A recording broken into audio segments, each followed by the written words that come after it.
السلام عليكم ورحمة الله وبركاته. وعليكم السلام ورحمة الله. إن الحمد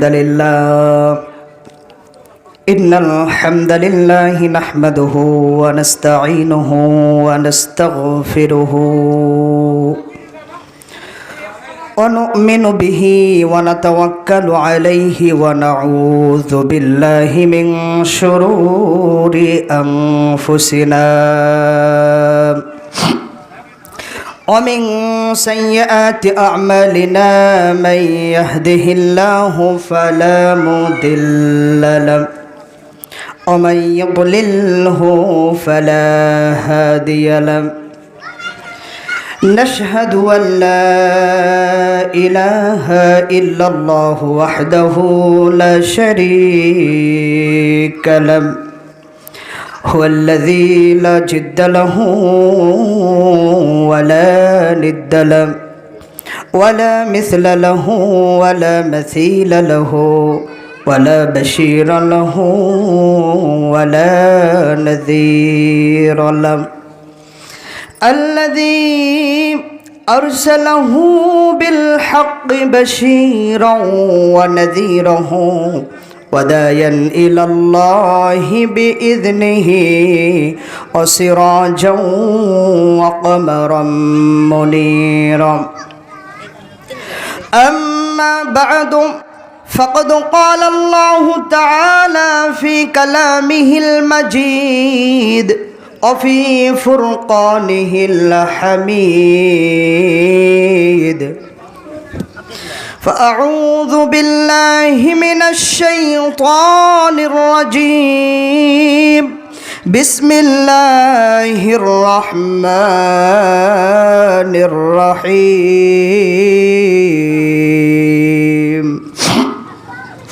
إن الله لا يغفر أن يشرك به ويغفر ما دون ذلك لمن يشاء ومن يشرك بالله فقد ضل ضلالا بعيدا.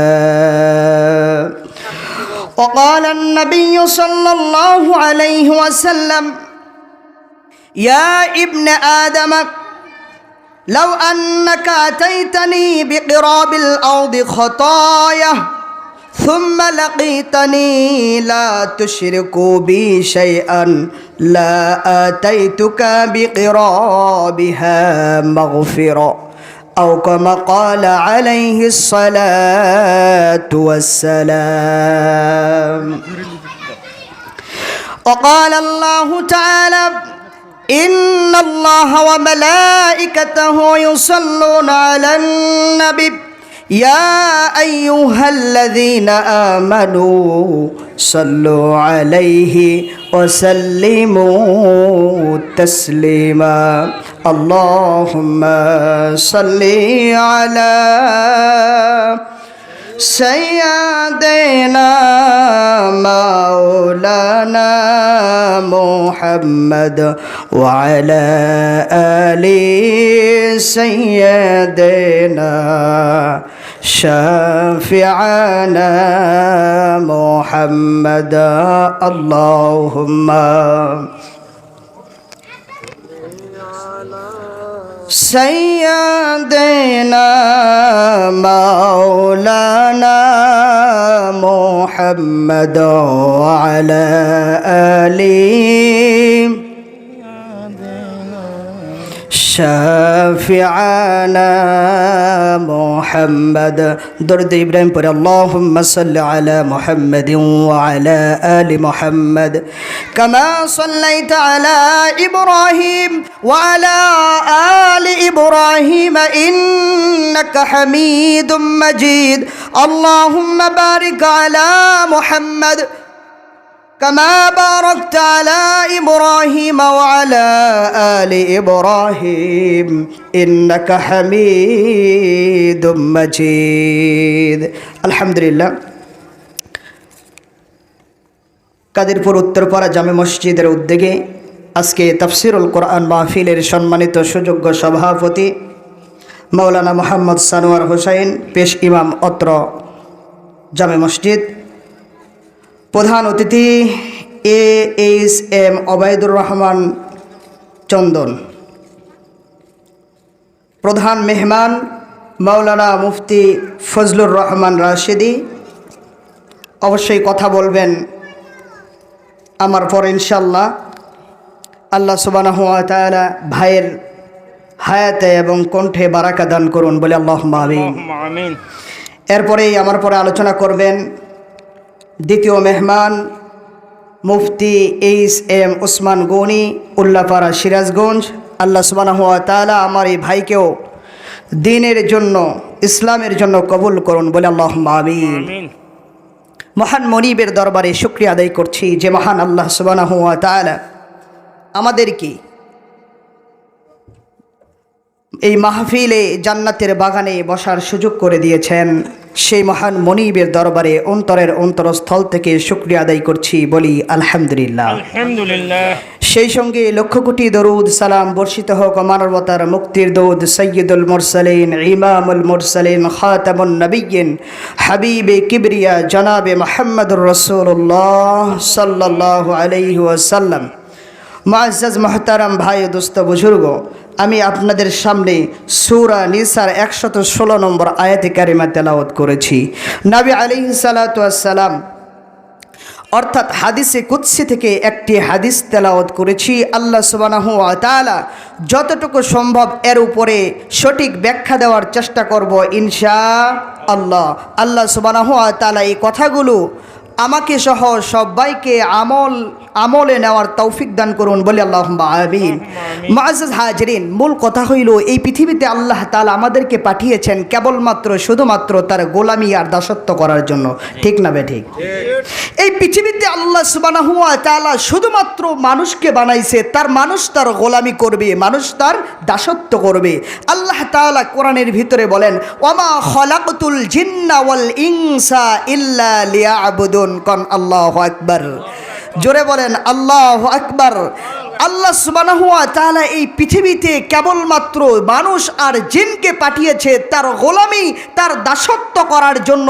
মানুষ পৃথিবীতে আসছে আল্লাহ তাআলার গোলামি আর দাসত্ব করবে, কিন্তু আফসোসের বিষয় হইল আমরা মানুষ আল্লাহ তাআলার গোলামি বাদ দিয়া, আল্লাহ তাআলার দাসত্ব বাদ দিয়ে কেবলমাত্র আমরা তাগুতের গোলামি আর দাসত্ব করা শুরু করেছি, ঠিক না বেঠিক?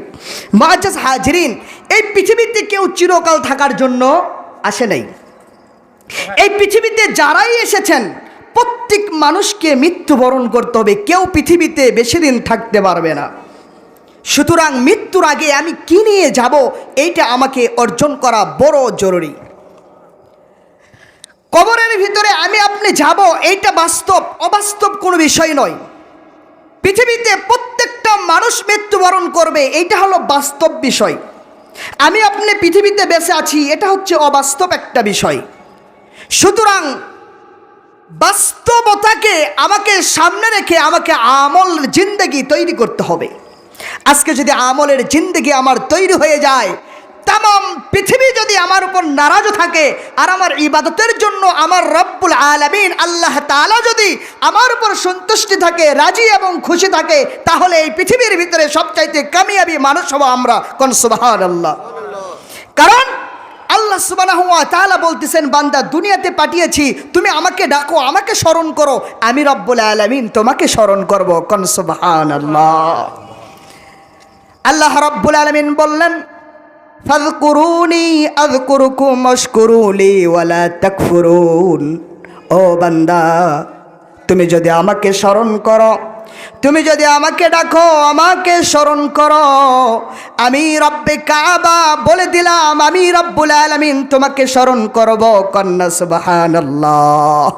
আল্লাহ তাআলা যদি আমাকে স্মরণ করে, আমার মতো দামি পৃথিবীতে আর কেউ নাই। রব্বে কাবা যদি আমার উপর খুশি হয়ে যায়, তামাম দুনিয়া আল্লাহ তাআলা আমাদের হাতের মুঠোয় এনে দিবেন। সুবহানাল্লাহ। কিন্তু আফসোসের বিষয় হলো ভাই ও দোস্ত বুজুর্গ, এই রব্বে কাবার দুনিয়ায় এসে আল্লাহ তাআলার গোলামি বাদ দিয়া, আল্লাহ তাআলার দাসত্ব বাদ দিয়া আল্লাহ তাআলার ইবাদত বাদ দিয়া ঢেলাই খেলাই দিনটা পাড়ি দিয়ে ফেললাম।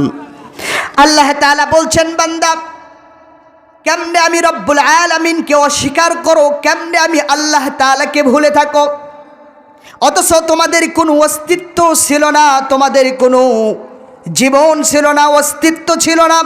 আমি রব্বুল আলামিন তোমাদেরকে অস্তিত্ব দান করেছি। সুবহানাল্লাহ। আল্লাহ তাআলা সূরাতুল বাকারার ভিতর বলেন, কাইফা তাকফুরুনা বিল্লাহ, ও আমার গোলাম, আমার বান্দারা, কেমনে আমি রব্বুল আলামিনকে অস্বীকার করো, কেমনে আমি রব্বুল আলামিনকে ভুলে থাকো। অথচ আল্লাহ তাআলা বলতেছেন, কাইফা তাকফুরুনা বিল্লাহি ওয়া কুনতুম আমওয়াতা, ও বান্দা তোমার কোনো অস্তিত্ব ছিল না, তোমার কোনো অস্তিত্ব ছিল না। সুম্মা ইউমীতুকুম সুম্মা ইউহয়ীকুম সুম্মা ইলাইহি তুরজাউন। আল্লাহ তাআলা বলছেন, ও আমার গোলাম, আমার বান্দারা শোনো, তোমার কোনো অস্তিত্ব ছিল না, আমি রব্বুল আলামিন তোমাকে অস্তিত্ব দান করেছি। সুবহানাল্লাহ।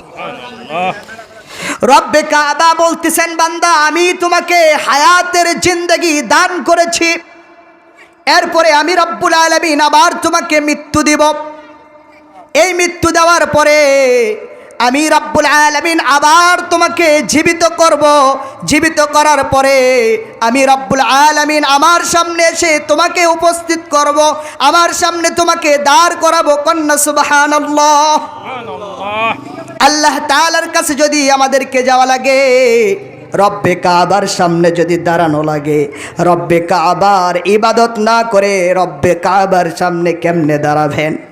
আল্লাহ তাআলা বলতেছেন, বান্দা এই পৃথিবীতে তো আমি তোমাকে আমার গোলামি দাসত্ব করার জন্যই পাঠিয়েছি, ঠিক না বেঠিক?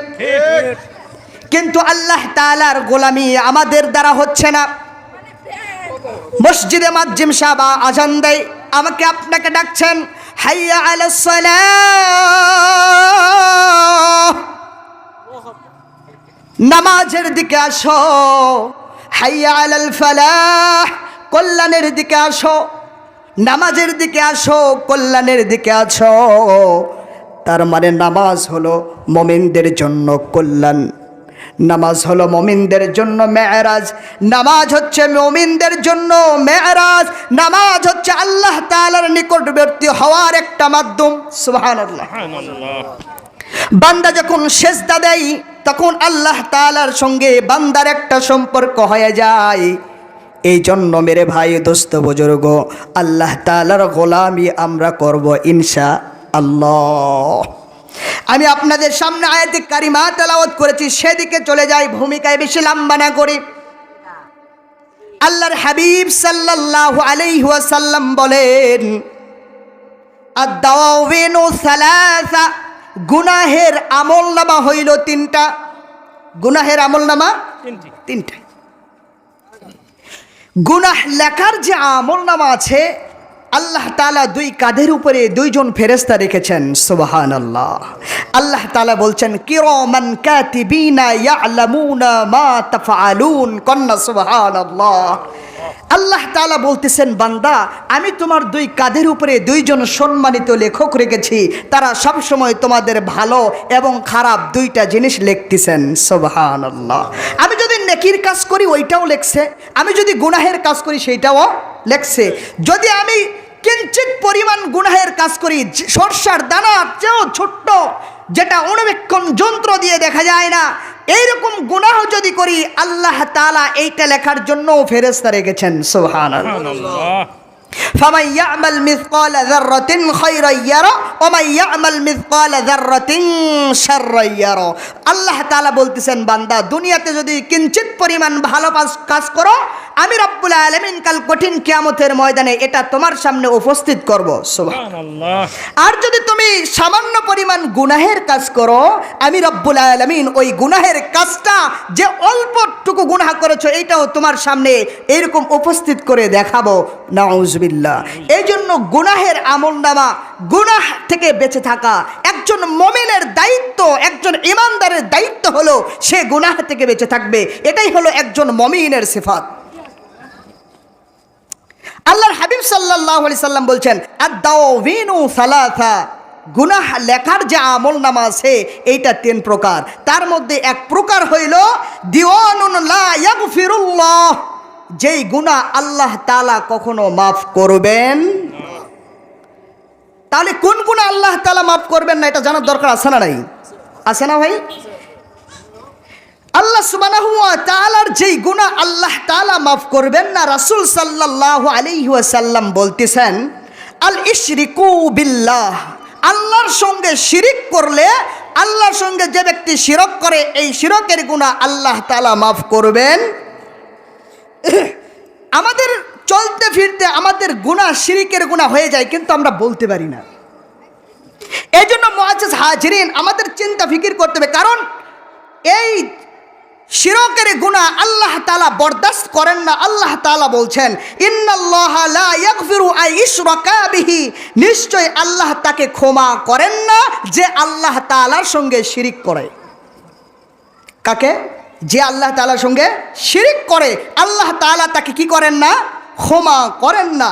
আল্লাহ সুবহানাহু ওয়া তাআলা হাদিসে কুদসির ভিতরে বলতেছেন ইয়া ইবনে আদম লাউ আন্নাকা আতাইতানি বিকিরাবিল আরদি খতায়া, ও বনি আদম সন্তানরা শোনো, আল্লাহ তাআলা হাদিসে কুদসির ভিতরে বললেন ও বনি আদম সন্তানরা তোমরা শোনো, আসমান এবং জমিন পর্যন্ত যে ফাঁকা জায়গা আছে, এই ফাঁকা জায়গা পর্যন্ত যদি তোমরা গুনাহ করো, ফাঁকা জায়গা পরিমাণ জায়গা যদি তোমরা গুনাহ করো, গুনাহ নিয়ে আল্লাহ তাআলার দরবারে চলে যাও, সুম্মা লাকিতানি লা তুশরিক বি শাইআ, আর ওই গুনাহের ভিতরে যদি শিরকের গুনাহ না থাকে,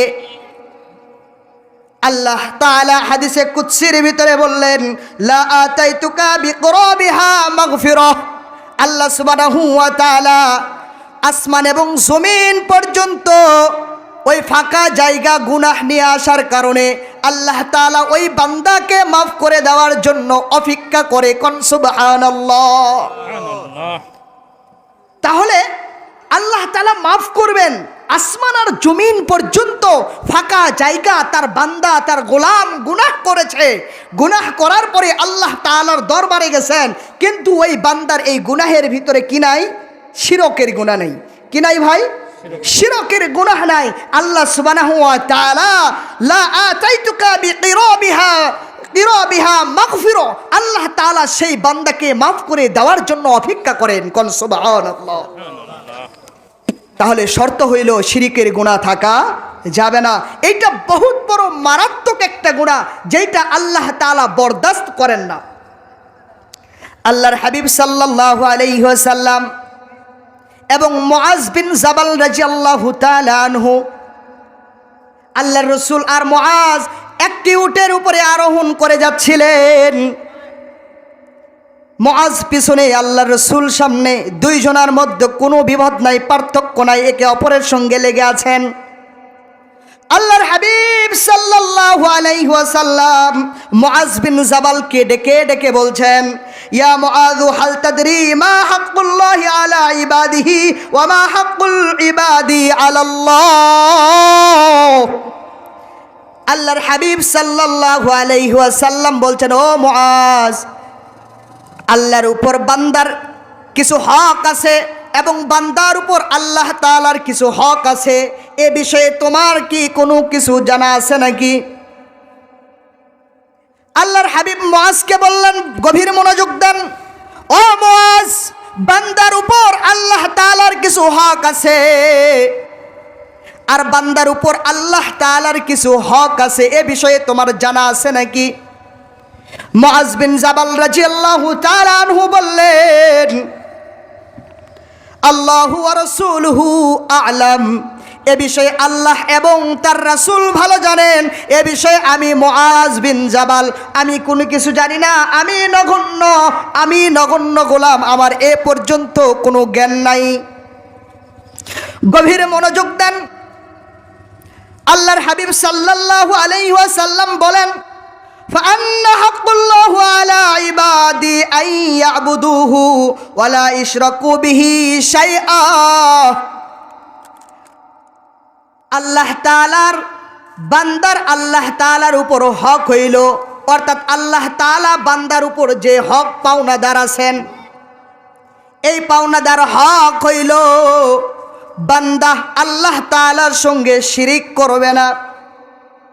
বান্দা আল্লাহ তাআলার সঙ্গে শিরিক করবে না, এইটা হলো আল্লাহ তাআলার হক। আমাকে আপনাকে পৌঁছে দেওয়া লাগবে। আল্লাহ তাআলার হক হইল বান্দা আল্লাহ তাআলার সঙ্গে শিরিক করবে না। আর আল্লাহ তাআলার হক হইল ওয়া হাক্কুল ইবাদা আলাল্লাহি আল্লা ইউআযিবা মান লা ইশরাকা বিহি শাইআ। আর আল্লাহ তাআলার হক হইল বান্দা গুনাহ নিয়ে আল্লাহ তাআলার দরবারে যাবে, আসমান আর জমিন পর্যন্ত গুনাহ নিয়ে আল্লাহ তাআলার দরবারে যাবে, কিন্তু বান্দা যে হক আদায় করেছে আল্লাহ তাআলার শিরিক করে নাই, গুনাহ করেছে কিন্তু শিরিক করে নাই, আল্লাহ তাআলা তার ওই বান্দাকে মাফ করে দেওয়ার জন্য অপেক্ষা করবেন। সুবহানাল্লাহ। শর্ত হইল কি ভাই? শিরিক থাকা যাবে না। যত গুনাহ করেছেন করতে পারেন, গুনাহ হতেই পারে, কারণ মানুষ গুনাহ করবে, এটাই স্বাভাবিক। আল্লাহ তাআলা বান্দাকে মাফ করবেন, এটা আল্লাহ তাআলার সিফাত। আর বান্দার সিফাত হলো বান্দা গুনাহ করবে, আল্লাহর কাছে তাওবা করবে। তাহলে এই গুনাহের ভিতরে যেন শিরিকের গুনাহ না থাকে। মুআজ্জাজ হাজিরিনরা আমার, আল্লাহ তাআলা শিরিকের গুনাহ মাফ করবেন না। শিরিকের গুনাহ দুই প্রকার। শিরিকের গুনাহ কয় প্রকার? দুই প্রকার। কথা বলেন। দুই প্রকার। শিরকু ফিল আমাল, আমলের ক্ষেত্রে শিরিক। আমি আপনি চলতে ফিরতে আমল করতে করতে শিরিক করে ফেলাই, এই শিরকের গুনাহ আল্লাহ তাআলা মাফ করবেন না। মেরে ভাই দোস্ত বুজুর্গ, গভীর মনোযোগ দেন। আমলের ক্ষেত্রেও আমরা শিরক করে ফেলি। কিয়ামতের ময়দানে আল্লাহ তাআলা তিন শ্রেণীর ব্যক্তিকে ডাক দিবেন। তিন শ্রেণীর ব্যক্তিকে আল্লাহ তাআলা কিয়ামতের ময়দানে ডাক দিবেন। তার মধ্যে আল্লাহ তাআলা ওই এক শ্রেণীর ব্যক্তিকে ডাক দিবেন যেই ব্যক্তি হলো আলেম। যেই ব্যক্তি আলিম, দুনিয়াতে ইলম অন্বেষণ করেছেন, বড় আলিম হয়েছেন, আল্লাহ তাআলা ওই ব্যক্তিকে কিয়ামতের ময়দানে ডেকে ডেকে বলবেন, গোলাম, আমি তোমাকে ইলম দিয়েছিলাম, তুমি এই ইলম অনুসারে কতটুকু আমল করেছ? গভীর মনোযোগ দেন ভাইজান আমার। আল্লাহ তাআলা একদল আলিমকে ডেকে ডেকে বলবেন, ও আল্লাহর গোলাম, আমি তোমাকে ইলম দিয়েছিলাম, ইলম অনুসারে কতটুকু আমল করেছ? ওই আলিম বলবেন, আল্লাহ, দুনিয়াতে আমি শুধুমাত্র ইলম অন্বেষণ করেছি, আপনাকে রাজি এবং খুশি করার জন্য ইলম অন্বেষণ করেছি, সে অনুযায়ী আমল করেছি, মসজিদে ইমামতি করেছি, আমি বড় বক্তা ছিলাম, মানুষদেরকে ওয়াজ নসিহত করে আল্লাহ তোমার দরবারে তোমার দিকে নিয়ে এসেছি। আল্লাহ তাআলা বলবেন, কাযাবতা, তুমি মিথ্যা বলেছ, তুমি এই জন্য ইলম অন্বেষণ করেছিলে, মানুষ তোমাকে বড় আলিম বলবে। এই জন্য ইলম অন্বেষণ করেছিলে যে মানুষ তোমাকে বড় আলিম বলবে, মানুষ তোমাকে বড় বক্তা বলবে, মানুষ তোমাকে বড় ইমাম বলবে। এই জন্য তুমি ইলম অন্বেষণ করেছিলে। তুমি এই জন্য ইলম অন্বেষণ করো নাই যে আল্লাহ তাআলাকে রাজি খুশি করার কারণে। মেরে ভাই দোস্ত বুজুর্গ, আজকে আলিম সমাজের অধপতন। আজকে আলিম সমাজের দিকে তাকাইলে দেখা যায় যে আমার অনেক বক্তা ভাইয়ের দিকে তাকালেও আমি দেখি যে কি আশ্চর্যজনক বিষয়। আমার ভাইরা একটু যদি সম্মান হয়, একটু যদি উপরের দিকে ওঠে, তাহলে আমার ওই ভাইকে আর ফোন দিয়েও খুঁজে পাওয়া যায় না, কখনো ফোন রিসিভ করে না, সামনে গিয়ে সালাম দিলেও সালাম নিতে চায় না।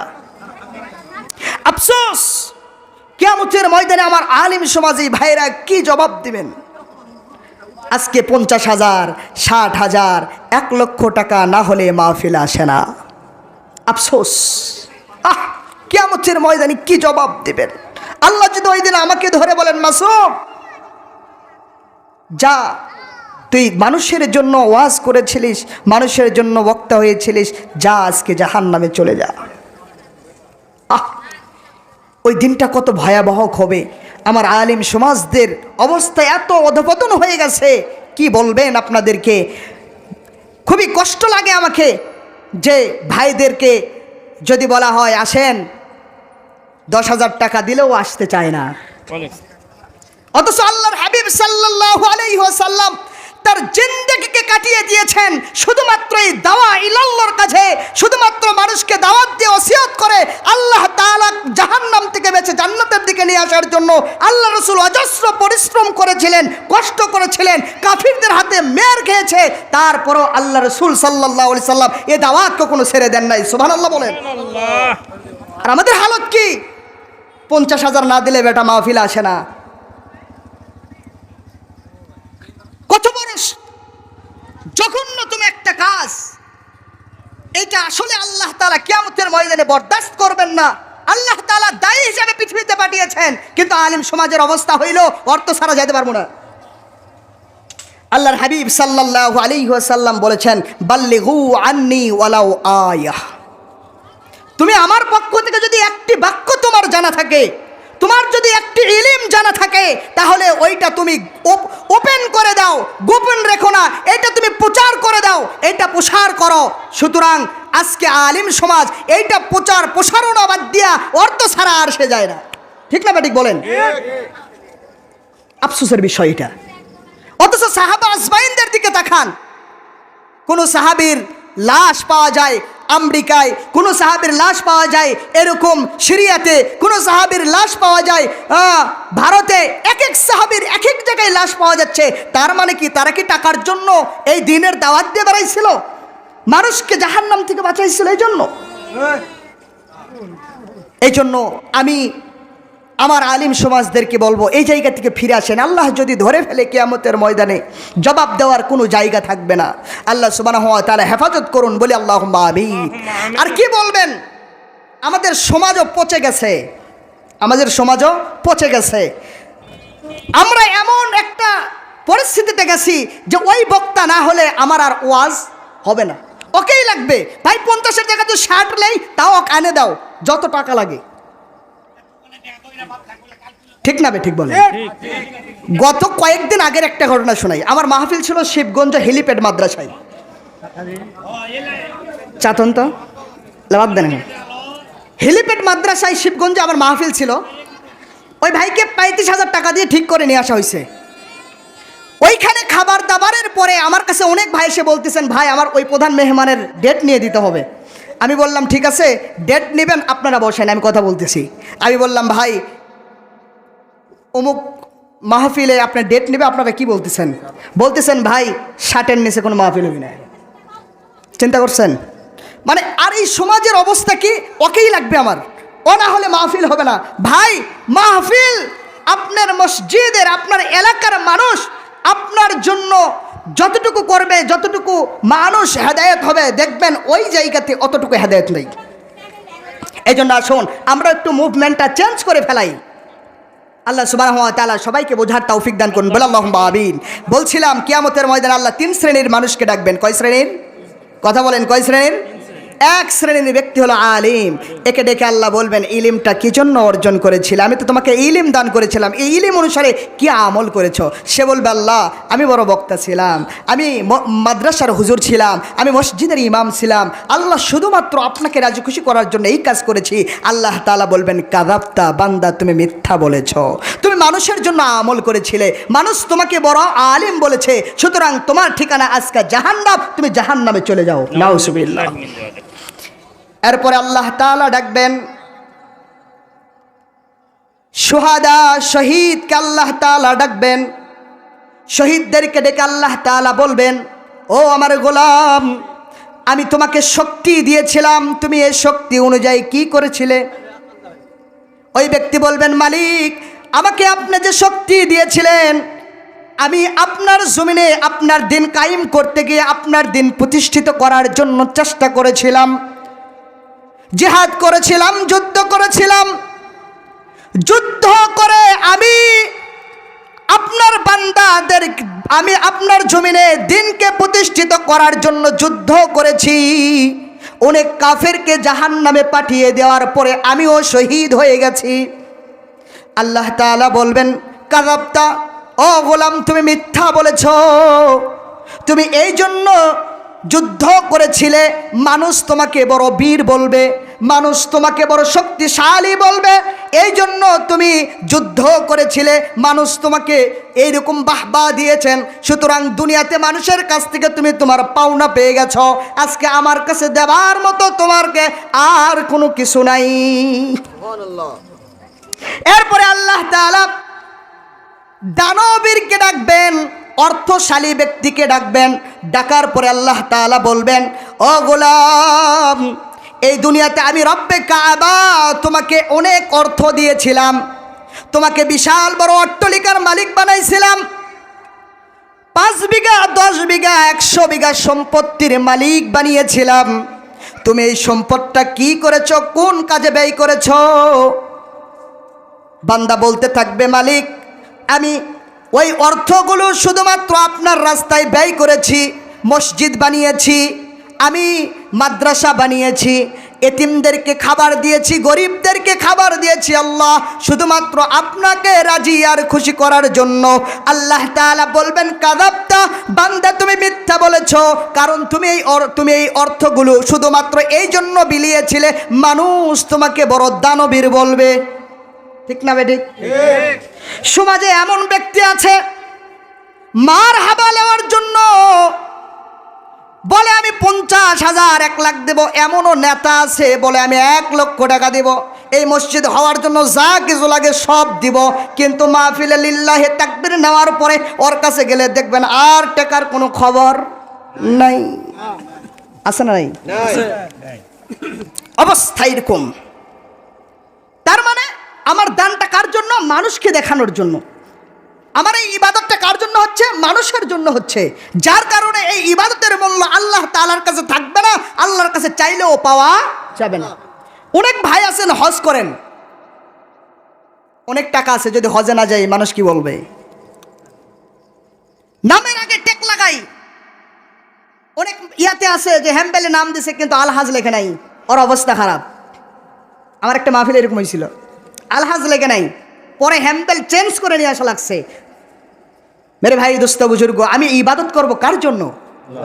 আল্লাহ তাআলাকে যদি রাজি খুশি করাতে পারি, আল্লাহ তাআলা যদি আমার ইবাদতে সন্তুষ্ট হয়, পৃথিবীর কারো প্রয়োজন নাই, ওই আল্লাহ তাআলাই কিয়ামতের ময়দানে এর জন্য আমাকে জাযায়ে খায়ের দান করবেন। সুবহানাল্লাহ। আমি বামুনগ্রাম একটা মসজিদে ইমামতি করছিলাম। ওই মসজিদের এক জামাই, আমি তখন মসজিদ নির্মাণ করবেন, মসজিদের হালত খুব খারাপ ছিল, খুব ওর উপরে বয়ান করছিলাম। একদিন ওই মসজিদের একজন জামাই, তিনি আসার পরে নামাজ পড়ছেন, নামাজ পড়ার পরে বয়ান শুনছেন, অর্থের মসজিদে খুব সংকট, মসজিদে কাজ করবে, বেচারা 1 লক্ষ টাকা এনে আমাকে দিয়ে বলছেন, হুজুর কাউকে বলবেন না আমি এই টাকা দিয়েছি। সুবহানাল্লাহ বলেন। আমি বললাম, ভাই বলি, বলে না কাউকে বলিয়েন না, শুধুমাত্র আমার আল্লাহ জানলেই হবে, পৃথিবীর কোনো মানুষ জানার প্রয়োজন। এই জন্য মেরে ভাই, দোস্ত, বুজুর্গ, আমার প্রত্যেকটা আমল কার জন্য হবে? কথা বলেন না, কার জন্য? আল্লাহর জন্য। আল্লাহ তাআলাকে রাজি খুশি করার জন্য আমার সমস্ত কাজ করা লাগবে। মুআজ্জাজ হাজরিন, আল্লাহ সুবহানাহু ওয়া তাআলা আমাকে আপনাকে ওই আল্লাহ তাআলার জন্য কাজ করার তৌফিক দান করুন, বলে আল্লাহুম্মা আমিন। মুআজ্জাজ হাজরিনরা আমার গভীর মনোযোগ দেন। একদিন সাহাবা আজমাইন একে অপরের সঙ্গে বলাবলি করছিলেন, দাজ্জাল বড় ভয়ঙ্কর, দাজ্জাল যদি দুনিয়াতে আসে তাহলে অবস্থা বড় ভয়ানক হয়ে যাবে। এমন সময় আল্লাহ রাসূল আসলেন, আসার পরে বললেন, তোমরা কি বিষয় আলোচনা করছিলে? সাহাবা আজমাইন বলছিলেন, ইয়া রাসূলুল্লাহ, আমরা দাজ্জাল সম্পর্কে আলোচনা করছিলাম। দাজ্জাল বড় ভয়ানক, দাজ্জাল বড় ভয়ানক, দাজ্জাল সম্পর্কে আমরা একে অপরের সঙ্গে আলোচনা করছিলাম। এমন সময় আল্লাহ রাসূল সাল্লাল্লাহু আলাইহি ওয়াসাল্লাম বললেন, তোমরা দাজ্জাল সম্পর্কে আলোচনা করছো, দাজ্জাল ভয়ানক এ বিষয়ে আলোচনা করছো। আমার তো সবচেয়ে বেশি ভয় পাই, আমি আমার উম্মতের জন্য সবচেয়ে বেশি ভয় পাই যে আমার উম্মতগুলো আল্লাহ তাআলাকে রাজি খুশি করা বাদ দিয়া মানুষের জন্য ইবাদত করবে। আশিরকুল খফিয়্যু, আমি শিরকে খফি এ বিষয়ে আমি বড় ভয় পাই। সাহাবা আজমাইন বলছেন, ইয়া রাসূলুল্লাহ ব্যাপার কি? বলতেছেন, ও আমার সাহাবারা শোনো, আমি এজন্য ভয় পাই মানুষ আখেরি জামানায়, শেষ জামানায় আমার উম্মতগুলো আমল করবে, ইবাদত করবে, কিন্তু লোক দেখানোর জন্য ইবাদত হবে, আল্লাহর জন্য নয়। মেরে ভাই দোস্ত বুজুর্গ গভীর মনোযোগ দেন।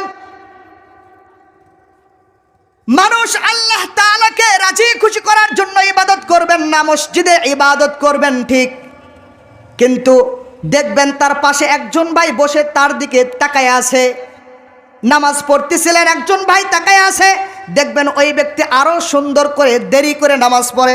আছে না নাই?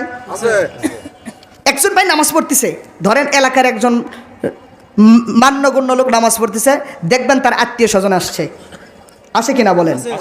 দেখবেন ও কিন্তু নামাজ কোনো মতো পড়ে চলে যায়, দেখবেন ওই দিনে বিআই সাহেব আসার কারণে ও আরো 2 রাকাত নামাজ শুরু করে দেয়। আছে না নাই? মানে দেখাই দিছে বিআই খুব কি নামাজি, বিআই খুব নামাজি। দেখবেন অনেক ভাই আছে যারা সপ্তাহে একটা সপ্তাহ যায় নামাজের জন্য আসে না, শুক্রবার আসার পরে দেখবেন ও নামাজ পড়তেছে, নামাজ ওর শেষ হয় না, খুতবা শুরু হবে, এরপরে ওর নামাজের শেষ হয় না। আফসোসের বিষয়। তো আমি কার জন্য করতেছি ভাই? এই আমলে খফি সম্পর্কে আল্লাহ রাসূল সাল্লাল্লাহু আলাইহি ওয়াসাল্লাম খুব ভয় পাইতেন। বান্দা যদি এই আমলটা আল্লাহর জন্য না হয়, কিয়ামতের ময়দানে আল্লাহর কাছে কিছুই পাওয়া যাবে না। সব এখানে আসবে তো।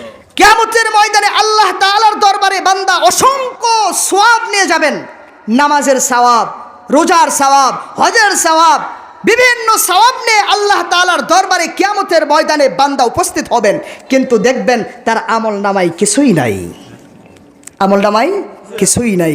কারণ আমলটা বান্দার জন্য হয়েছে, আল্লাহর জন্য হয় নাই। এই জন্য আসুন মুআজ্জাজ মুহতারাম, আমাদের প্রত্যেকটা কাজ যেন কার জন্য হয়? আল্লাহর জন্য হয়।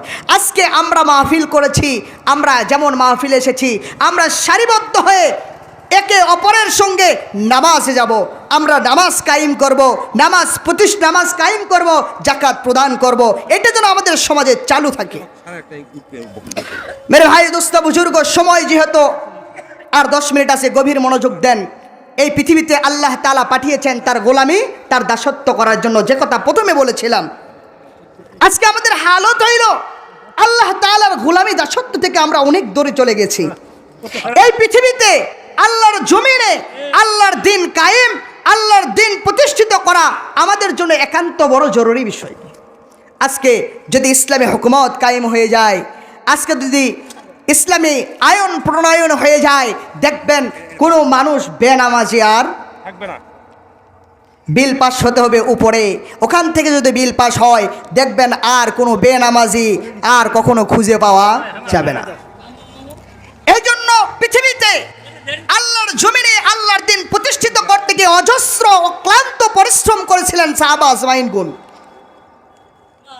সাহাবা আজমাইনগণ অক্লান্ত পরিশ্রম করেছেন, মার খেয়েছেন, তারপরও ইসলাম থেকে তারা পিছুপা কখনো হয় নাই। আল্লাহর দিন প্রতিষ্ঠিত করা থেকে তারা কখনো পিছুপা হয়ে যায় নাই। মুআজ্জাজ হাজিরিন, আমি কিছু একটা ঘটনা বলে আমি শেষ করে দেব ইনশাআল্লাহ। গভীর মনোযোগ দেন। হযরত খাব্বাব রাদিয়াল্লাহু তাআলা আনহু, তিনি একজন ইহুদির দোকানে কাজ করছিলেন, অর্থাৎ ইহুদির গোলাম ছিলেন। গোলাম তিনি কাজ করছিলেন, লোহার বর্মের দোকানে কাজ করছিলেন। হঠাৎ তিনি শুনতে পেলেন মুহাম্মদ সাল্লাল্লাহু আলাইহি সাল্লামের দ্বীনের দাওয়াতের সে খবর পাইলেন। চুপি চুপি গিয়ে ইসলাম ধর্ম গ্রহণ করেছেন। সুবহানাল্লাহ। আল্লাহর হাবিব সাল্লাল্লাহু আলাইহি ওয়াসাল্লামের কাছে ইসলাম ধর্ম গ্রহণ করার পরে যখন এই খবরটা প্রচার হয়ে গেল যে খাব্বাব ইসলাম ধর্ম গ্রহণ করেছেন, এই কথা শোনার সঙ্গে সঙ্গে ইহুদি ক্ষুব্ধ হয়ে গেলেন। হওয়ার পরে খাব্বাবকে ডেকে ডেকে বলছিলেন, ও খাব্বাব, তুমি নাকি ইসলাম গ্রহণ করেছ?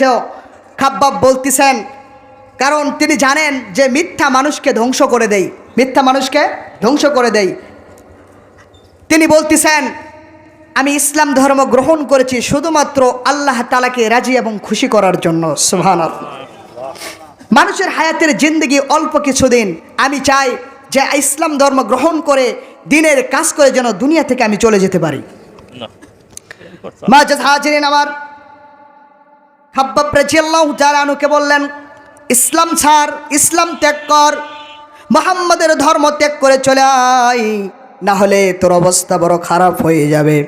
খাব্বাব বলতেছিলেন, তুমি যদি আমাকে মেরে ফেলো তারপরেও ইসলাম থেকে আমি এক বিঘত পিছনে চলে যাব না। সুবহানাল্লাহ। মুআজ্জাজ হাজিরিনরা আমার, ইহুদি বেচারা আগুনের লোহাগুলো গরম করে চুলা থেকে বের করে খাব্বাবের শরীরের ভিতরে সেক দিচ্ছিলেন। হযরত ওমর রাদিয়াল্লাহু তাআলা আনহু একদিন খাব্বাবকে দেখছিলেন, তার কোমরের হাড়, তার মেরুদণ্ডের দিকে তাকায় দেখলেন তার হাড় বড় চিকন, তার বডিটা বড় চিকন হয়ে গেছে। তাকে জিজ্ঞাসা করছিলেন, ও খাব্বাব, তোমার অবস্থা এমন, তোমার হালত এমন কেন? খাব্বাব বলতেছেন, চোখের পানি ছেড়ে দিয়ে বলছেন, ও ওমর আমিরুল মুমিনিন, আমার শরীরের অবস্থা এই জন্য হয়েছে, আমি ইসলাম ধর্ম গ্রহণ করেছি, কাফেরদের এটা সহ্য হয় নাই, ওরা এটা বরদাস্ত করে নাই, যার কারণে লোহাগুলো গরম করে আমার কোমরে, আমার পিঠের ভিতরে তারা সেক দিত। আমার শরীরের হাড্ডিগুলো গলে গলে যাচ্ছিল, আর আমাকে বলছিল, তুমি ইসলাম ধর্ম ত্যাগ করো, ইসলাম থেকে চলে আসো, মুহাম্মাদের ধর্ম ছেড়ে দাও। খাব্বাব বলছিলেন, না, যে ধর্ম আমি গ্রহণ করেছি, কারণ এইটা হলো আল্লাহ তাআলার জমিন, এই জমিনের মালিক কে? বলেন না, জমিনের মালিক কে? আল্লাহ তাআলা। আল্লাহ তাআলা বলছেন, তাবারাকাল্লাযী বিয়াদিহিল মুলক ওয়া হুয়া আলা কুল্লি শাইইন কাদির। আল্লাহ তাআলা বলছেন, আসমান জমিন যত মুলুক আছে, সমস্ত মুলুকের বাদশা একজন, তিনি কে? আল্লাহ।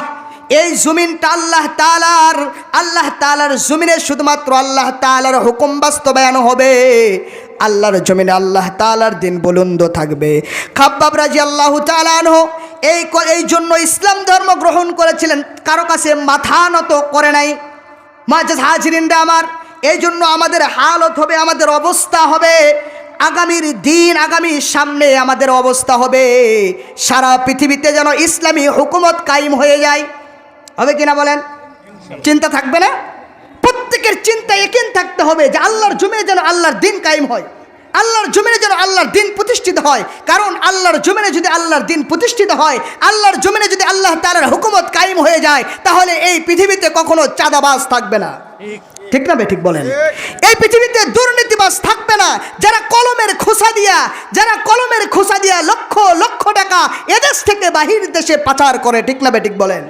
এটা হলো তখনই হবে যখন কোরআনী হুকুমত কায়েম হয়ে যাবে, ঠিক না ঠিক বলেন? এটা আমাদের চেষ্টা থাকতে হবে, কারণ আজকে সমাজ বড় ভাইরাসে পরিণত হয়ে গেছে, সমাজের হালত বড় খারাপ হয়ে গেছে। এই জন্য আসুন, আমাদের চেষ্টা থাকবে। আমি বলছিলাম যে গুনাহের আমলনামা তিনটি, তার মধ্যে একটি হলো শিরিক। আমলের ভিতরে কোনো শিরিক থাকা যাবে না, শিরিকের গুনাহ আল্লাহ তাআলা ক্ষমা করেন না। 2 নম্বর, আল্লাহ তাআলা এমন একটি গুনাহ আছে যেই গুনাহের বিচার না করা পর্যন্ত আল্লাহ তাআলা বান্দাকে ছেড়ে দিবেন না। সেই গুনাহ হলো হকুল ইবাদ, বান্দার হক। কার হক ভাই? বান্দার হক। এই বান্দার হক যদি কেউ নষ্ট করে ফেলে, বান্দার হক যদি কেউ খেয়ে ফেলে, আল্লাহ তাআলা এইটা কখনো ক্ষমা করবেন না, বলতে তার বিচার না করা পর্যন্ত আল্লাহ তাআলা সে বান্দাকে ছেড়ে দিবেন না। আজকে দুনিয়াতে দেখেন, একজন মানুষ আরেকজন মানুষের উপর জুলুম করছে, স্বামী স্ত্রীর উপর জুলুম করছে, স্ত্রী স্বামীর উপর জুলুম করছে, ভাই ভাইয়ের উপর জুলুম করছে, আছে না নাই বলেন? আজকে হকদারের হক হকদারের কাছে যায় না। আজকে সন্তান পাওয়ার যোগ্য যা, সন্তানকে সেটুকু দেওয়া হয় না। আজকে ছেলের যদি 3 ভাগ হয়, মেয়ের 1 ভাগ, ঠিক না বেঠিক? ঠিক। কিন্তু এইটা আছে সমাজে চালু আছে, কিছু লোক করে, কিন্তু দেখবেন অধিকাংশ লোক এইটা করে না। কিয়ামতের ময়দানে আল্লাহ তাআলা ধরবেন, ধরার পরে আল্লাহ তাআলা বলবেন, তুমি যখন আল্লাহ তাআলা আমাকে বলবেন তোমার জন্য জান্নাত ওয়াজিব হয়ে গেছে, চলে যাও। আমি যখন জান্নাতে যাব, দেখবেন একদল লোক এসে আমার সামনে দাঁড়ায় যাবে, বলবে, আল্লাহ এ আমার হক মেরে খেয়েছে, আপনি অবশ্যই, এ যখন আমার হক মেরে খেয়েছে, আমি এগুলো না নেওয়া পর্যন্ত একে ছেড়ে। আল্লাহ তাআলা বলবেন, বান্দা তুমি যে কি নেবে, এমন একটা জায়গা এটা, এখানে ক্রয় বিক্রয় নেই, এখানে ক্রয় বিক্রয় বন্ধ, তুমি আর কাছ থেকে কি নেবে, নেওয়ার মতো কি আছে? বলবেন, আল্লাহ আমি, আমার আমল খুব কম, আমি দুনিয়াতে বেশি আমল করতে পারি নাই, সুতরাং আল্লাহ আপনি ওর সওয়াবটা আমাকে দিয়ে দেন, 8:59 সওয়াবটা আমাকে দিয়ে দেন। তখন তার সওয়াবটা তাকে দেওয়া হবে। এইরকম ভাবে আরেক দল আসে, বলবেন, আল্লাহ ও আমার হক মেরে খাইছে, তো কি হয়েছে, ওর কাছে তো কোনো দেওয়ার মতো কিছু নাই, তো ও কি দিবে? বলবে, আল্লাহ ও কিছু না দিতে পারে, কিন্তু আমি তো গুনাহ করেছি, আজকে গুনাহের কারণে জাহান্নামে যাচ্ছি, সুতরাং আমার গুনাহগুলো তার কাঁধের উপরে চাপিয়ে দাও। নাউজুবিল্লাহ। মাঝে হাজরিন, তখন দেখবেন তার গুনাহগুলো তার কাঁধের উপর চাপিয়ে দেওয়ার পরে, একটা সময় লোক জান্নাতে ছিল, কিন্তু আল্লাহ তাআলা এই দুনিয়াতে বান্দার হক মেরে খাওয়ার কারণে আল্লাহ তাআলা তাকে গুনাহ চাপিয়ে দিয়ে তাকে জাহান্নামে নিক্ষেপ করবেন। কন নাউজুবিল্লাহ। এই জন্য খবরদার, কখনো ভাইয়ের হক মেরে খান না। সে যতটুকু জমি পাবে তাকে ততটুকু জমি দেন, বোন যতটুকু জমি পাবে তাকে ততটুকু জমি দেন, সন্তানের সঙ্গে যতটুকু পাওনাদার যে আছে, যার হক, তাকে পৌঁছে দেন। মেরে ভাই, দোস্ত, বুজুর্গ, অনেক ভাই আছে অনেক দোকানে বাকি খায়, খায় কিনা বলেন? খাওয়ার পরে দেখবেন ওই দোকানের সামনে দেওয়ার যায় না, আছে না নাই? আমি যে বাকি খাইলাম, আমি যে তার অর্থ খেয়ে দিলাম, তাকে পরিশোধ করলাম না, আমি তার দোকানে গেলাম না, ওইটা আমাকে আর দেওয়া লাগবে না, কিন্তু কিয়ামতের ময়দানে আল্লাহ তাআলা ছাড়বেন না।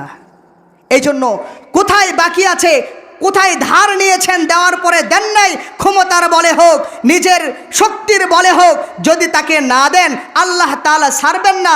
সুতরাং আসুন মেরে ভাই, দোস্ত, বুজুর্গ, হকদারের হক হকদারকে দিয়ে দেই, যে যেখানে বাকি পাবে তাকে সেখানে পৌঁছে দেন, যে যার কাছ থেকে ধার নিয়েছেন তাকে পৌঁছে দেন, কারণ কিয়ামতের ময়দানে অবস্থা বড় ভয়ানক হয়ে যাবে। আল্লাহ সুবহানাহু ওয়া তাআলা আমাকে আপনাকে বান্দার হক পরিপূর্ণ আদায় করার তৌফিক দান করুন, বলে আল্লাহুম্মা আমিন। এই বলে আমি আমার সংক্ষিপ্ত বক্তব্য এখানে ইতি করছি, কারণ তৃতীয় মেহমান আসবেন, উনি বয়ান করবেন। আল্লাহ সুবহানাহু ওয়া তাআলা যা বললাম আমাকে সহ আপনাদের সবাইকে আমলে নেওয়ার তৌফিক দান করুন, বলে আল্লাহুম্মা আমিন। ওয়া আখিরি দাওয়ানা আলহামদুলিল্লাহি রাব্বিল আলামিন। আসসালামু আলাইকুম ওয়া রাহমাতুল্লাহি ওয়া বারাকাতুহু।